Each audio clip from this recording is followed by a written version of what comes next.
I think this might be the first of some of my walk and talks.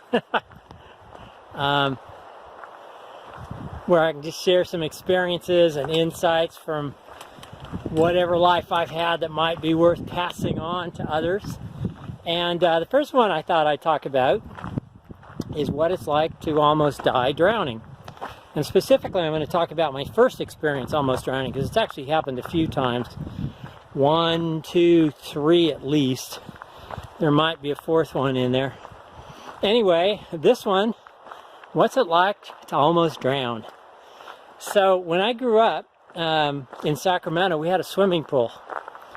This is way back in the 50s, like a long time ago. And I was actually a pretty good underwater swimmer. I had a good frog kick, and I liked to see how far I could swim underwater. And I started off by swimming 1 lap underwater of our pool, and then I did 2, and then I did 3, and I thought that was a pretty big deal. And then I did 4. And I was really like almost expended out of air when I got, it was like, you know, when your lungs are just bursting for air. But I thought maybe I could do 5. And I bet you can see where this is going. So I hyperventilated, you know, that filled my lungs to the absolute maximum amount of air I could give them. And I took off, and I did 1, 2, 3, and I got 4 laps in, and I still had some air left. It was like, all right, I'm going to try this. So I took off to do number 5, and I got about halfway across, and I'm thinking, wow, I might pull this off. Well, all of a sudden, I had a sweet taste of air, or sweet taste in my mouth, like kind of like sugar, but not, you know, but it was a sweet taste. And the my vision started going. Like I couldn't see, things just went brown. It's almost like if you took the brightness control on your monitor and you just turned it all the way off. And then it just went, at first it went kind of, but it went brown. And then it went out. And I passed out underwater. So,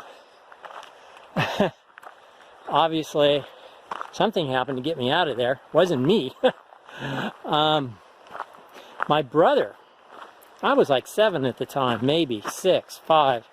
And my brother, who was even younger, looked at me, looked at my body underwater, just kind of hanging out, not moving. And he yells, "Mom, Mom!" And it was a sound apparently unlike Mom had ever heard before from Joe. So Mom comes running out of the kitchen. She blows the screen door off the rails, comes out to the pool, sees me in there, jumps in, drags me up to the side of the pool, and then she apparently put me on the side of the pool and gave me artificial resuscitation. And the next thing I remember, I am looking up in the sky, right?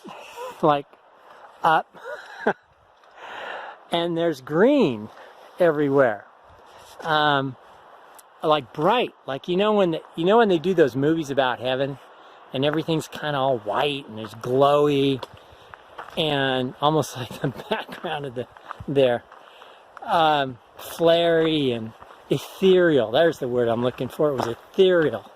And it was unreal. Everything. And then the greens of the leaves on the tree above were super bright green, like they glowed. And I slowly came to. Kind of got my wits back about me. And that was my first experience with almost drowning. Now, you'd think I would have gotten a big lesson out of that of some kind, you know, because a lot of people, when they have near-death experiences, their life is never the same. They get some profound experience and their life goes on. Well, I didn't have that. But it was an interesting experience to know what it's like to drown. And that one was peaceful. I actually felt at peace. Just kind of, oh, I'm blacking out, I'm gone. and then I'm not. I'm back. And that hasn't been my experience in some other ones. Some experiences have been peaceful like that, and others have been frightening, terrifying. And I'll share some of those in some more walk and talks. Anyway, I hope you enjoy these. If you've had a near-death experience, write about it down below. What happened? Did you learn anything from it? Did you see the circle of light or the tunnel, or what kind of experience did you have? I'm really curious. So that's it. Yeah, I think I'll do some more walk and talks. These could be fun.